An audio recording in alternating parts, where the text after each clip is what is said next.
Bon, on connaît votre plus grosse problématique quand on veut diminuer le sucre ou arrêter le sucre, c'est le petit-déj. Aujourd'hui, avec Bérangère, on te propose le meilleur petit déjeuner et c'est le banana bread.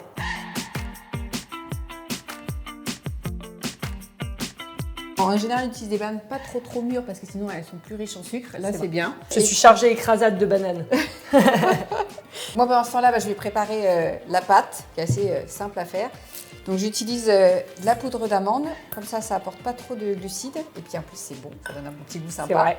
Après, je vais mettre de la farine de blé, mais T150, très important pour avoir un index glycémique pas trop élevé. On n'en met pas trop, j'en mets seulement 80 grammes. Comme ça, c'est pas un banana bread qui va être trop riche en glucides. Ouais.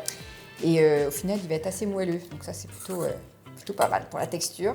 Quand on fait un gâteau de façon générale, et donc pour le petit-déj où on veut éviter de consommer trop de sucre dès le matin, on utilise des farines à IG bas, on appelle, qui ne veut pas dire Instagram bas, qui veut dire indice glycémique bas, je précise. Après, pour que le banana bread monte un peu, je vais rajouter un petit peu de levure chimique.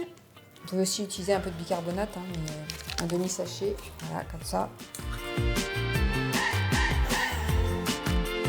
Si vous ne les prenez pas trop mûrs, normalement, il n'y a pas trop de sucre dedans. Donc, il faut vraiment ni la prendre verte, parce que impossible à écraser, et c'est pas bon, ni la prendre trop mûre, parce que dans ce cas-là, il y a plus de sucre dans la banane. Là, je vais rajouter du lait végétal. J'ai pris du lait végétal coco, mais ça peut être lait végétal d'amande, de cajou, enfin voilà, tout ce qu'on veut. Non, moi, je prends pas de lait de vache, parce que le lait de vache, voilà, on sait que c'est quand même inflammatoire. C'est bien pour les enfants à la limite, mais voilà, quand on devient adulte, c'est quand même moins bien. Bah tiens, si tu veux, tu peux aussi Allez, je vais casser mettre les œufs, vas-y. Je sens que j'ai beaucoup de responsabilités. Mélanger. Allez. Ouais.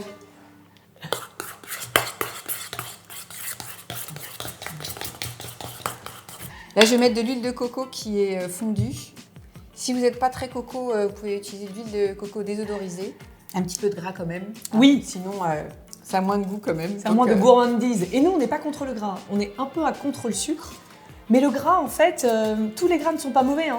Les oméga 3, oméga 6, oméga 9 sont essentiels pour la santé générale. Donc, on ne s'en prive pas. Voilà, là, on a une belle texture. On va mettre la banane en dernier. On va d'abord ajouter le sirop Diacone. Voilà, ça va permettre de sucrer quand même un petit peu. Alors, le sirop Diacone se marie super bien avec la banane parce qu'il a un goût un peu fruité déjà de base. Donc, ça permet vraiment de faire une alchimie, je trouve, assez intéressante dans les plats. En plus, ça fait une belle couleur. C'est vrai qu'on a une couleur assez sympa. Après, donc, on va rajouter la banane et puis voilà, ça va être déjà fini. Hein. C'est vrai que c'est ça qui est chouette, c'est que petit déjeuner quand même vite fait et on peut se faire au moins plusieurs jours. Après, ça dépend combien on est dans la famille. Oui. Donc pas d'excuses, hein. Pas de « ouais mais ça prend trop de temps, je peux pas manger sans sucre le matin ». Bah moi le petit-déj c'est la raison pour laquelle je me lève le matin. S'il n'y avait pas le petit-déj, je pense que je resterais au lit jusqu'à midi en fait. Je suis assez orientée repas moi dans ma vie. Voilà, donc là c'est fini, il n'y a plus qu'à trouver un moule à part. Un moule à cake.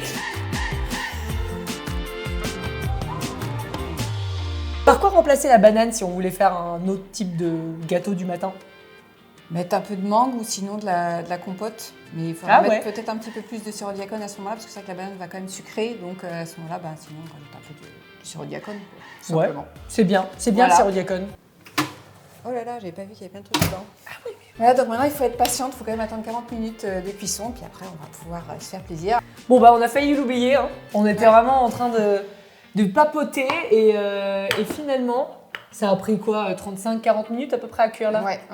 Et puis là, il est bien doré juste comme il faut. Boing, boing, boing, boing. Bon voilà, encore une recette hyper facile à concocter qui a pris quoi 35-40 minutes maximum à cuire et à préparer 20 minutes. Hein. Ouais, même un quart d'heure quoi. Même un quart d'heure. N'hésitez pas à aller voir nos autres vidéos sur la chaîne Yacone & Co, tout aussi facile à faire.